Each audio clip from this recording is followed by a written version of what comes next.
નમસ્કાર દોસ્તો, છેલ્લા કેટલાય વખતથી આપની સમક્ષ ઉપસ્થિત થયો નથી, પરંતુ આજે મને મન થયું કે આપની સમક્ષ ઉપસ્થિત થયું એક નવો વિષય લઈને.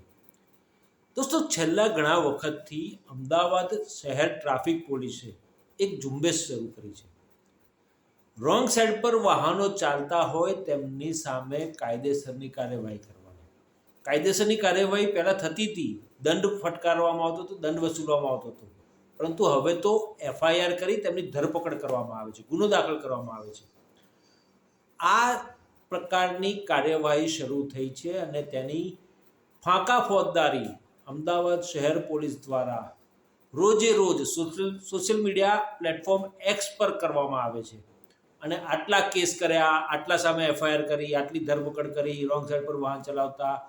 પરંતુ દોસ્તો, ઘણા એવા વિસ્તારો છે કે જ્યાં પોલીસ કોઈ પણ પ્રકારની કાર્યવાહી કરતું નથી. ટ્રાફિક પોલીસ હપ્તા લેતી હોય એવું ચોખ્ખે ચોખ્ખું દેખાય છે. આ વિસ્તારોમાં દોસ્તો તમને કહું તો વૈષ્ણોદેવી સર્કલ છે. અમદાવાદ શહેરના અને ગાંધીનગરના વિસ્તારને જોડતો વૈષ્ણોદેવી સર્કલ છે. ત્યાં આગળ એસપી રિંગ રોડ અને એસજી હાઈવે, એ ચાર રસ્તાનું એક સર્કલ છે. ત્યાં આગળ જે પ્રકારે વાહનોની અવર જવર થાય છે, એસજી હાઈવે હોવાના કારણે ગાંધીનગરથી સરખેજ બાજુ અથવા તો સરખેજથી ગાંધીનગર જવાવાળો ટ્રાફિક અવિરત ચાલતો હોય છે. બીજી બાજુ એસપી રિંગ રોડ છે, જેમાં વડોદરા હાઈવે એક્સપ્રેસ વે પકડાવે છે અને આ બાજુ સૌરાષ્ટ્ર બાજુનો હાઈવે પકડાવે છે. એ રસ્તા ઉપર પણ ફૂલ ટ્રાફિક હોય છે 24 કલાક. તેમ છતાં પણ આ ચાર રસ્તા જે છે એમાં ઝાયડસ એટલે કે નિરમા યુનિવર્સિટીથી વૈષ્ણોદેવી સર્કલ બાજુ આવવાનો જે રસ્તો છે, બે બાજુ છે એસજી હાઈવે પર. એસજી હાઈવે નિરમા યુનિવર્સિટીવાળો જે ભાગ છે ત્યાં આગળ રોંગ સાઈડ પર વાહનો નિયમિત રીતે આવતા જ હોય છે, જે ગાંધીનગરથી વૈષ્ણોદેવી સર્કલથી નિરમા યુનિવર્સિટી બાજુ આવતા હોય છે. તેમ છતાં પણ રેગ્યુલર આ વાહનો અહીંયા આગળ રોંગ સાઈડ પર જ ચાલતા હોય છે. પોલીસ કોઈ પણ પ્રકારની કાર્યવાહી કરતી નથી. ચાર રસ્તા પર પોલીસ ઊભી હોય છે. ટ્રાફિક પોલીસ આંખ આડા કાન કરતી હોય એવું લાગે છે, કારણ કે તે લોકોને હપ્તા મળે છે. અને ખાસ કરીને દોસ્તો, યુવાનો તો પોતાના ટુ વ્હીલર લઈને નીકળે છે, ગાડીઓવાળા પણ નીકળે છે, અને શટલ રિક્ષા ચાલકો જે છે તે બેફામ રોંગ સાઈડ પર જ ચલાવતા હોય છે. અને તેમની ક્યાંક ને ક્યાંક મેળા પીપણા ટ્રાફિક પોલીસ સાથે હોય તેવું લાગી રહ્યું છે. આવી જ રીતે કેડી હોસ્પિટલથી હીરામણી સ્કૂલ જવા બાજુનો જે ભાગ છે એ રોડ ઉપર પણ રોંગ સાઈડ પર વાહનો જતા જોવા મળી રહ્યા છે. વૈષ્ણોદેવી સર્કલની આસપાસ સિમેન્ટ કોન્ક્રીટના જંગલો તૈયાર થઈ રહ્યા છે, મકાનો બંધાઈ રહ્યા છે, બિલ્ડર લોબી એકદમ સક્રિય થયેલી છે. અને અહીંયા આગળ જે પ્રકારનું બાંધકામ ચાલી રહ્યા છે, ડમ્પર પણ ગુજરાત હાઈકોર્ટના ડાયરેક્શન્સ બાદ અમદાવાદ શહેર પોલીસે અને અમદાવાદ શહેર ટ્રાફિક પોલીસે ઝુંબેશ શરૂ કરી છે. રોંગ સાઈડ પર વાહનો હંકારતા હોય તેમની સામે કાયદેસરની કાર્યવાહી કરવાની, એફઆઈઆર નોંધવાની, ધરપકડ કરવાની સુધીની કાર્યવાહી હાથ ધરવામાં આવે છે.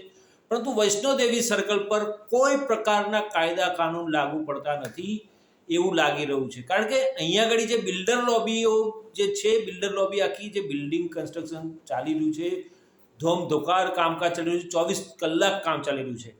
આ વિસ્તારમાં બિલ્ડિંગનું બાંધકામ થતું હોવાના કારણે ડમ્પરો પણ સતત અવર જવર કરતા હોય છે અને બેફામ હંકારાતા હોય છે અને રોંગ સાઈડ પર જ ચાલતા હોય છે. આ પ્રકારના રોંગ સાઈડ પર ચાલતા વાહનો સામે કાયદેસરની કાર્યવાહી ક્યારે કરશે અમદાવાદ શહેર પોલીસ અને અમદાવાદ શહેર ટ્રાફિક પોલીસ? શું ટ્રાફિક પોલીસ જાગે છે કે ઊંઘે છે? આ એક મોટો સવાલ છે. કારણ કે આ રોડ ઉપર ઘણા અકસ્માતો પણ સર્જાયા છે. જે પ્રકારે ડમ્પરો સ્પીડમાં ચાલે છે, બેફામ હંકારાય છે અને તેને કારણે લોકોના જીવ પણ જોખમમાં મુકાય છે. એસજી હાઈવે પર જે વૈષ્ણોદેવી સર્કલ છે, ત્યાં વૈષ્ણોદેવી સર્કલને ક્રોસ કરવા માટે ઓવરબ્રિજ બનાવ્યો સરકારે. ચલો, સારી વાત છે, વિકાસ કર્યો છે, ડેવલપમેન્ટ કર્યું છે, લોકોની સુવિધા જોઈ છે સરકારે. લોકોએ લાંબુ રોકાવું ના પડે.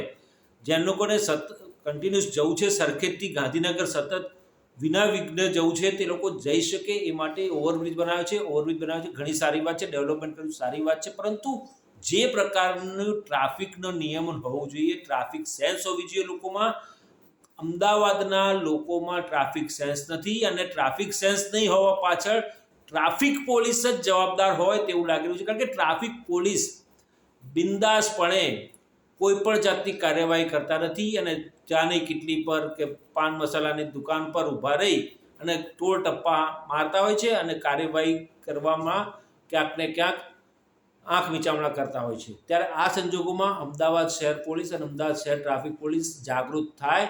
ઉપલા અધિકારીઓ એસી ચેમ્બરમાંથી બહાર નીકળી દિવસ દરમિયાનમાં વૈષ્ણોદેવી સર્કલ પર છુપા વેશે પણ આવીને જો તપાસ કરશે તો ખ્યાલ આવશે કે અહીંયા આગળ કેટલા ગોરખ ધંધા ચાલે છે, કેટલું આંખ વિચારણા કરી રહી છે ટ્રાફિક પોલીસ અને કેટલા મેળા પીપળા ચાલી રહ્યા છે, લોકોના કેટલા હપ્તા લોકો પાસેથી કેટલા હપ્તા ઉઘરાઈ રહ્યા છે અને કેટલી કટકી કરી રહી છે પોલીસ. કારણ કે જે અંદરના વિસ્તારો છે, એસજી હાઈવેની અંદરના ભાગમાં છે, મલાબાર કાઉન્ટીને, ત્યાં આગળ ટ્રાફિક પોલીસ સતત ખડે પગે ઊભી હોય છે સવારના 10 વાગ્યાથી લઈને બપોરના 1 વાગ્યા સુધી. કારણ કે હેલ્મેટનો કાયદો છે, હેલ્મેટ વગર આવતા વાહનોને રોકી તેમની પાસેથી દંડ વસૂલવામાં આવે છે, અથવા તો આઉટ સ્ટેટ ગુજરાત બહારના સ્ટેટના જે પાસિંગના વાહનો હોય તેમને રોકી તેમની પાસે દંડ વસૂલ કરવામાં આવે છે. પરંતુ મુખ્ય માર્ગ જે છે એસજી હાઈવે, ત્યાં આગળ ટ્રાફિક પોલીસને એ રસ્તા પર ચાલતા રોંગ સાઈડ પર ચાલતા વાહનો જોવામાં નથી આવતા કે ધ્યાને નથી આવતા કે પછી આંખ વિચારણા કરી એ લોકોની ઉપર પડદો ઢાંકવાનો પ્રયત્ન કરી રહ્યા છે. ત્યારે ઉપલા અધિકારીઓએ, ઉપરી અધિકારીઓએ, ખાસ કરીને આઈપીએસ અધિકારીઓ જે એસી ચેમ્બરમાં બેસીને નિરીક્ષણ કરે છે અથવા તો અમુક સંજોગોમાં જ્યારે મુખ્યમંત્રી કે કોઈ વીવીઆઈપીની મૂવમેન્ટ હોય ત્યારે જ ઓફિસની બહાર આવી બંદોબસ્ત કરવા માટે પહોંચતા હોય છે, આવા અધિકારીઓએ પોતે આવા વિસ્તારોમાં ફરીને ચકાસણી કરવી જોઈએ. અને જે પોલીસ કર્મચારી અથવા પોલીસ કોન્સ્ટેબલ અથવા ટ્રાફિક પોલીસના કર્મચારી યોગ્ય કામગીરી ન કરતા હોય, ટ્રાફિકનું યોગ્ય નિયમન ન કરતા હોય, નિયમોનું પાલન ન કરાવતા હોય, કાયદેસરની કાર્યવાહી ન કરતા હોય, તેમની સામે ખાતાકીય કાર્યવાહી પણ કરવી જોઈએ ઉપલા અધિકારીઓએ, એવું મારું માનવું છે. દોસ્તો, આપને આ એપિસોડ કેવો લાગ્યો આપ મારી યુટ્યુબ ચેનલમાં કોમેન્ટ કરશો અને મારી યુટ્યુબ ચેનલને સબસ્ક્રાઈબ કરશો. નમસ્કાર.